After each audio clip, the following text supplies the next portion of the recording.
Okay. Sorry guys. Hello guys. Hi, good afternoon, good evening, or whatever is the time. This video is all about coaches, boxing coaches who are doing pad works in a really ridiculous and dangerous way. You know, giving really bad benefits to their boxers or to their athlete.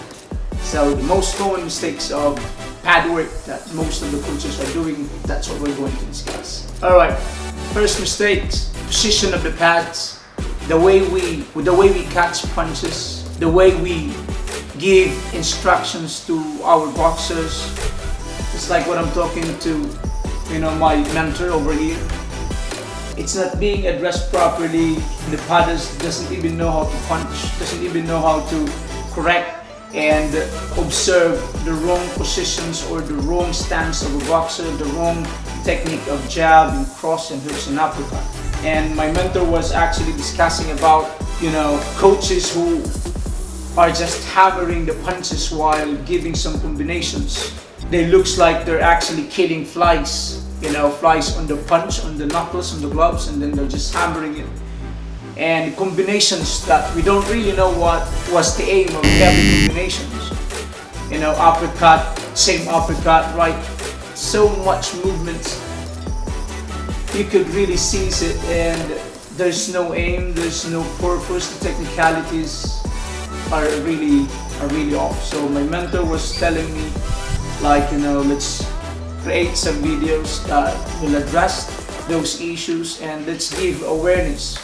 So most of these boxing coaches, every time they does pad work, they're gonna take a video and then post it in the social media, and the video, it's not really funny because others who will seize it, and you know, most of the time nowadays personal trainers who integrate boxing to their clients, give it as a session, they might think that what they see are actually good and it's the right technique. So much mistakes, so much issues, and we're going to discuss it in this video. Proper way of holding the pad. So when my mentor was teaching me how to, you know, hold the pad, first, how are we going to put our position in front of our boxer? The position of the pad. How are you going to catch the punch?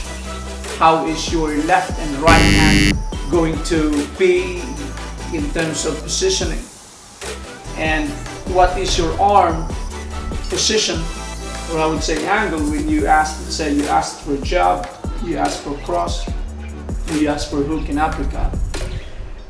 Those pads position and the way you're going to catch the punch is one of the most common mistakes that every coaches, every trainers, how to hold it, how to put their hands position, and how they're going to accumulate and come up with a really good combinations.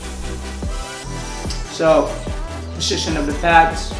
Next is the technicalities of punches. You as a padder or you as a coach, we're actually talking about this, that you also need to make sure that you know how to punch.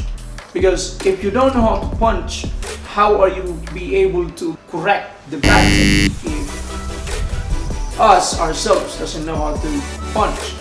And for me, the way you actually going to catch the punch is the way you actually deliver a punch. So if my technique of jab is this, I have to put it in mind that the way I'm going to catch jab is the way I do a jab punch. But you don't really just need to extend it because you're the padder. You're the padder.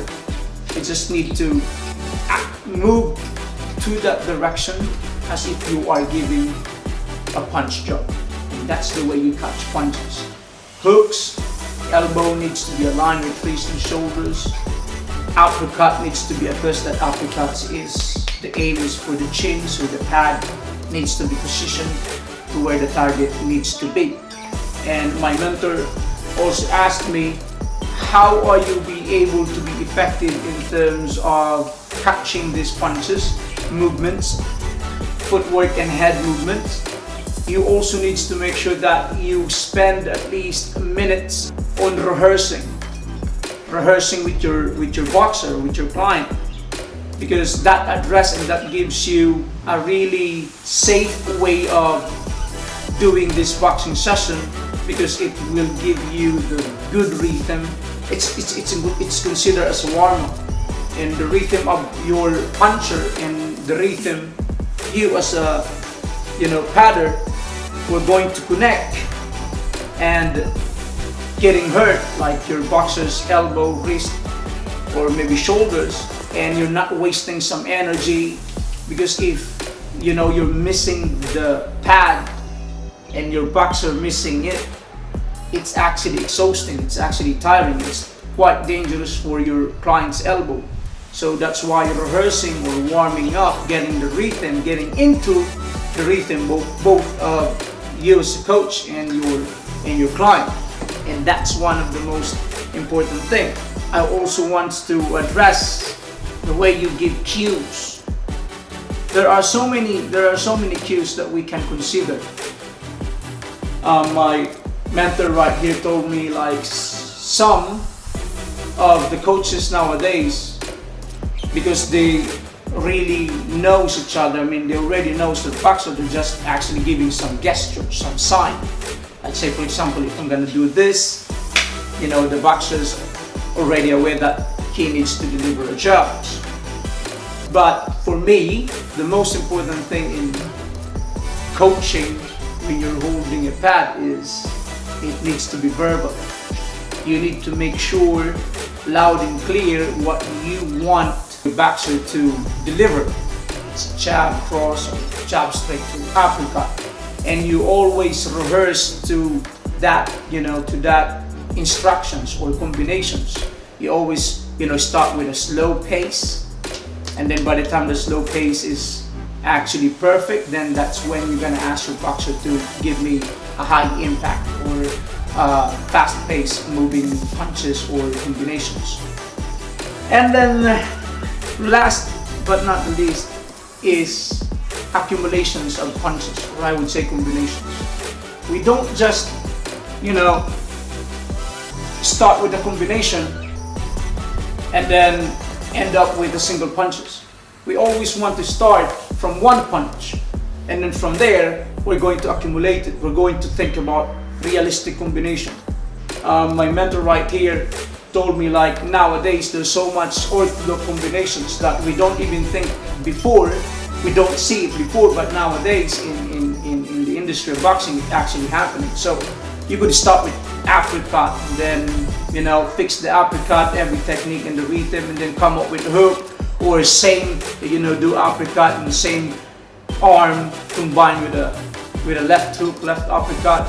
But you always needs to start from at least one point, one punch, come up with a second punch to the third, and combine it with a defensive reaction. It could be slipping, bobbing, touching, or weaving, or footwork, pulling in, pulling out.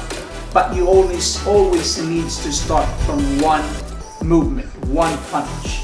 And you also needs to make sure that the coachings, like what I said, you need to be loud and clear, your connections, eye connections, the positions of the pad, the way you catch it, the way you hammer the punches.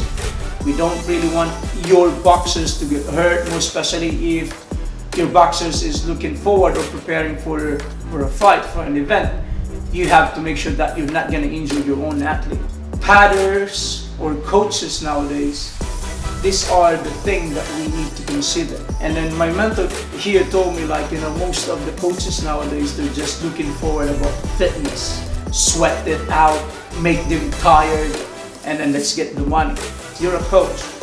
You really want to be technical, and you really want to be, effective. You really want to be like a quality kind of coach every time you do a session. I hope that this video will help you out in terms of how you are going to put your position in front of your boxers, how your pads being positioned before you start asking punches, how you're going to catch the punches. You need to know how to explain and how to do proper technique in terms of boxing, punches like cross or jab or uppercut. Start from 1, 2, 3, 4, 5, 6, 7, 8, 9, 10, and then slow pace. And yes, you need to be loud and clear as a coach. Anyway, thank you for watching this video. Please do not forget, click, share, and of course subscribe. Yeah, I'm gonna be coming to you and giving you a combination of jab straight hook with this M16. So, my mentor, what do you think about that? Ice cream will grip on your hand.